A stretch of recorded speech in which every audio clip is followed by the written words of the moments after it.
ഈ മഴക്കാലത്ത് ഒരു അടിപൊളി കൊള്ളുരസം ഉണ്ടാക്കിയാലോ. ചിലർ ഇതിന് മുതിരാന്നും പറയട്ടോ. അപ്പോൾ ഞാനിത് കൊള്ളുതി കഴുകിയതിന് ശേഷം 4 തക്കാളി എടുത്തിട്ടിട്ടുണ്ട്. പിന്നെ ഒരു ചെറിയ 1/4 സ്പൂണ് മഞ്ഞപ്പൊടിയും 1 സ്പൂണും അതിലേക്ക് ഇട്ടിട്ടുണ്ട് കേട്ടോ. സ്പൂൺ എന്തിനാ ഇടുന്നതെന്ന് പറഞ്ഞാൽ നുറഞ്ഞ് പൊന്തി വരാതിരിക്കാനാണ് കേട്ടോ. അതിന് ശേഷം 3 ഉണക്കമുളക്, ജീരകം, കുരുമുളക് എടുത്തിട്ട് നന്നായിട്ട് മിക്സിയിലൊന്ന് ക്രഷ് ചെയ്യുക കേട്ടോ. അപ്പോൾ നമ്മുടെ കൊള്ളുതി വെന്ത് വന്നിട്ടുണ്ട് കേട്ടോ. 7 വിസിലിട്ടേം കൊണ്ട് തന്നെ നന്നായി വെന്തിട്ടുണ്ട് കേട്ടോ. അപ്പോൾ ഈ 4 തക്കാളിയും ഈ വെള്ളവും കൊണ്ടാണ് നമ്മൾ രസം ഉണ്ടാക്കാൻ പോകുന്നത് കേട്ടോ. അപ്പോൾ ഈ ബാക്കിയുള്ള കൊള്ളും കൊണ്ടുള്ള റെസിപ്പി ഞാൻ എൻ്റെ ചാനലിലിട്ടുണ്ട്, കയറി നോക്കാൻ മറക്കല്ലേ കേട്ടോ.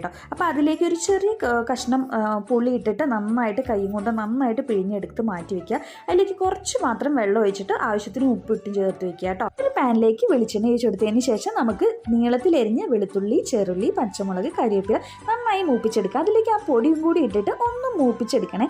അതിനുശേഷം നമ്മൾ മിക്സ് ചെയ്ത് വെച്ചിരുന്ന വെള്ളമല്ലേ അത് അതിലേക്ക് ഒഴിച്ചു കൊടുക്കുക കേട്ടോ. കുറച്ച് മല്ലിയിലയും കൂടി തൂവിക്കൊടുക്കും. ഒരു 1/2 സ്പൂൺ കായപ്പൊടിയും കൂടി ചേർത്ത് കുറച്ചുകൂടി ഉപ്പിട്ട് കൊടുക്കുക കേട്ടോ. ചെറിയ തിള വരുമ്പോൾ ഓഫ് ചെയ്യുക. സ്വാദിഷ്ടമായ കൊള്ളുരസം റെഡി.